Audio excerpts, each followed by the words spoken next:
ये ताकत की बुलंदी भी पल भर का तमाशा है सर, कि ये ताकत की बुलंदी भी पल भर का तमाशा है। जिस डाल पे बैठे हैं वो टूट भी सकती है, जिस डाल पे बैठे हैं वो टूट भी सकती है। इसलिए ख्वाब जरूर देखिए, लेकिन ख्वाबों में घर बना के रहने की गलती मत कीजिएगा। इसका जवाब अगर आप देश के किसान से पूछेंगे तो वो आपको यही बात बोलेंगे कि चाय से शुरू हुई थी सरकार और गाय पे अटक गई और विकास की मौसी 10 साल में रास्ते में भटक गई।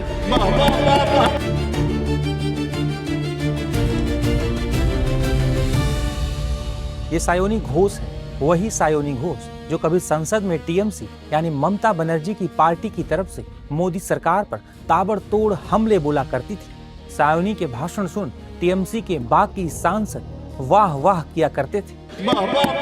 सायोनी तो ममता बनर्जी और टीएमसी के समर्थन में आग उगलती स्पीच दिया करती थी, लेकिन अब तो ऐसा लगता है कि हालात बदल गए हैं और शायद जज्बात भी। अब सायोनी घोष टीएमसी के खिलाफ बगावत का झंडा बुलंद कर रही हैं। अक्सर अपने बयानों की वजह से चर्चा में रहने वाली सायोनी घोष इन दिनों अपने बयानों की वजह से नहीं बल्कि अपनी बगावत की वजह से बंगाल के सियासी गलियारों से लेकर दिल्ली तक चर्चा में बनी हुई है। आइए जानते हैं पहले एक्टिंग की दुनिया में एंट्री फिर राजनीति की सनसनी बनने वाली बागी टीएमसी सांसद सायोनी घोष की कहानी।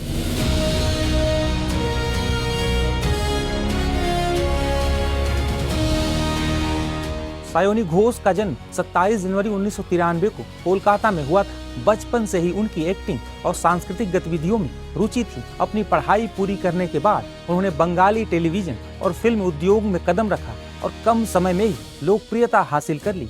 सायोनी ने अपने एक्टिंग करियर की शुरुआत साल 2009-10 में बंगाली टेलीफिल्म इच्छे दाना से की थी। इसके बाद उन्होंने सीरियल प्रलय आश्चर्य में एक पत्रकार की भूमिका निभाई। इस किरदार के बाद तो बंगाल में वो काफी मशहूर हो गईं। सायोनी ने कई बंगाली फिल्मों में भी काम किया, जिससे उनकी लोकप्रियता लगातार बढ़ती चली गई। शानदार अभिनय के लिए उन्हें कई अवार्ड भी मिले, लेकिन अचानक उन्होंने साल 2021 में राजनीति में एंट्री की। 2021 के पश्चिम बंगाल विधानसभा चुनाव में वो टीएमसी के टिकट पर आसनसोल दक्षिण विधानसभा सीट से चुनावी मैदान में कूद पड़ी, लेकिन बीजेपी के अग्निमित्रा पॉल से वो हार गए। इस विधानसभा चुनाव में उनके प्रचार का अंदाज और बयानबाजी से ममता बनर्जी और अभिषेक बनर्जी काफी प्रभावित हुई।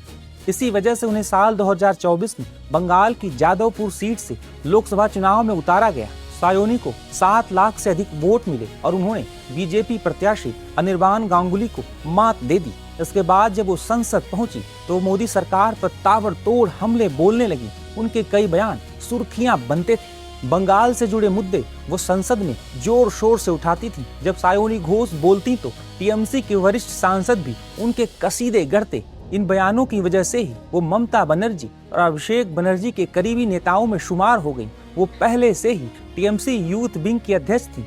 इसी वजह से बंगाल के अलग अलग इलाकों में सायोनी लगातार जाती रही। हालिया विधानसभा चुनाव के दौरान भी सायोनी के कई बयान देश भर में सुर्खियों में छाए रहे। हालांकि 4 मई को बंगाल विधानसभा चुनाव के नतीजे आए, जिसमें बीजेपी की प्रचंड जीत हुई और ममता की करारी हार। इस हार के बाद भी कई दिनों तक सब कुछ ठीक रहा। 20 मई तक तो टीएमसी के पक्ष में और बीजेपी सरकार के खिलाफ सायोनी बयान देती रही, लेकिन अचानक से टीएमसी में बगावत का तूफान उठा और 58 विधायक बागी बन बैठे और उसके बाद सांसदों की बगावत की खबरें भी ममता बनर्जी और अभिषेक बनर्जी के माथे की शिकन बढ़ाने लगी। एक के बाद एक ऐसे टीएमसी सांसदों के नाम सामने आए जो पहले ममता बनर्जी के करीबियों में शुमार थे। उसमें कई चौंकाने वाले नाम भी थे। उन्हीं नामों में से एक नाम था सायोनी घोष का। सायोनी आज दिल्ली पहुंची हैं, लेकिन जब उनसे मौजूदा घटनाक्रम को लेकर सवाल किया गया तो उन्होंने कोई खास जवाब नहीं दिया। सायोनी घोष भी उन बागी सांसदों में शामिल हैं जो आज केंद्रीय मंत्री भूपेंद्र यादव से मिलने पहुंचे हैं। सायोनी घोष पर टीएमसी के वरिष्ठ नेता और सांसद सौगत राय ने क्या कहा है, सुनिए। सायोनी के साथ मेरा बात हुआ 4-5 दिन पहले। वो तो बोल रही थी कि वो पार्टी में ममता बनर्जी के साथ रहेगी। अभी तो सुन रहा हूँ कि वो साइन किया। अखबार में देखा कि वो दिल्ली से एक तो सनग्लास पहन के मुंह पे मास्क लगा के कलकत्ता पहुंचा। और क्या बोल सकता। बता दें कि बागी गुट के सांसद कौकुली घोष ने दावा किया है कि उनके पास अब 22 सांसदों का समर्थन है। इससे पहले कौकुली घोष ने 20 सांसदों के समर्थन का दावा किया था। वहीं 2 दिन पहले 19 सांसदों के साइन वाला एक लेटर भी सामने आया था। इस पूरे मामले पर टीएमसी की तरफ से क्या बयान आया है, आपको सुनवाते हैं। ये जो एमपी लोकसभा का जो जा रहा है ना, क्या दिल्ली जा रहा है, डिनर है, क्या वेज मेनू है, क्या नॉन वेज मेनू है, ये सब क्या सुन रहा है, तो ठीक है। तो प्रॉब्लम ये है कि ये जो रेबल है ना, इसका मॉडल ये क्या है, राज्यसभा में रेजिग्नेशन मॉडल है और लोकसभा में बीजेपी को घर में घुस जाना मॉडल है। तो राज्यसभा में वो लोग रिजाइन कर रहा है, तो लोकसभा में रिजाइन क्यों नहीं कर रहा है? जो आप इंडिपेंडेंट एमएलए एमपी नहीं हो, ये जो एमपीज अभी जा रहा है ना, तो वो तो तृणमूल कांग्रेस का दीदी का सिंबल में, और वोट कौन दिया? वोट तो एंटी भाजपा वोटर्स ने दिया।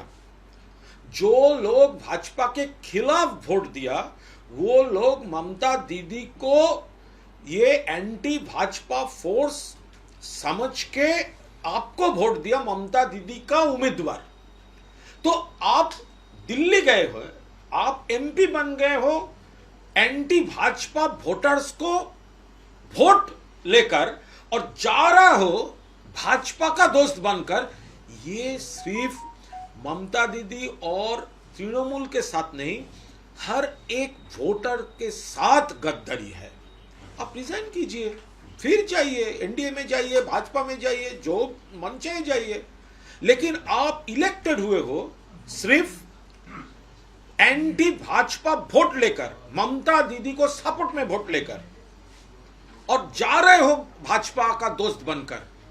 टीएमसी के सांसदों की बगावत के बाद कई तरह के दावे किए जा रहे हैं। कई सांसदों का दावा है कि टीएमसी में उनकी सुनवाई नहीं हो रही थी और फैसले 1 या 2 लोग ही ले रहे थे। इस बारे में हाल ही में टीएमसी की बागी सांसद शताब्दी रॉय ने क्या कहा था, सुनिए। मेरे साथ अभिषेक का कनेक्शन था क्योंकि मैं डिप्टी लीडर थी, इसलिए मेरे साथ कनेक्शन होता था।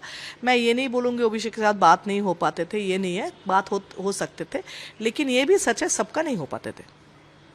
और दीदी ने मुझे लगता है लास्ट बहुत दिन से किसी के साथ बात करना छोड़ ही दिया, या कोई प्रॉब्लम सॉल्व करना छोड़ ही दिए थे।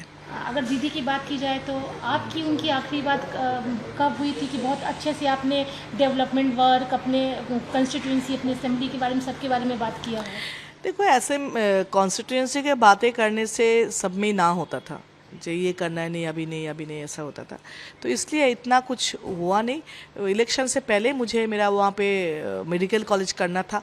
मैंने दीदी को बोला था ये मेडिकल कॉलेज कर दीजिए, तो बोले थे इलेक्शन के बाद करेंगे। इतना ही हुआ था। वो जिस दिन दिल्ली में गए थे दीदी, वो सब SIR को लेके, उस दिन मुझसे लास्ट बात हुआ, उसके बाद नहीं हुआ था। मैंने मेरा इलेक्शन से पहले मेरा कॉन्स्टिट्यूंसी का जब कैंडिडेट डिक्लेयर हो रहे थे, मैंने दीदी से बात करने के लिए कोशिश की थी। मैंने बोला था मुझे बात करनी है, तो दीदी का ऑफिस से मेरे पास फ़ोन आया था, क्या बात करनी है, क्या सब्जेक्ट सुनना था।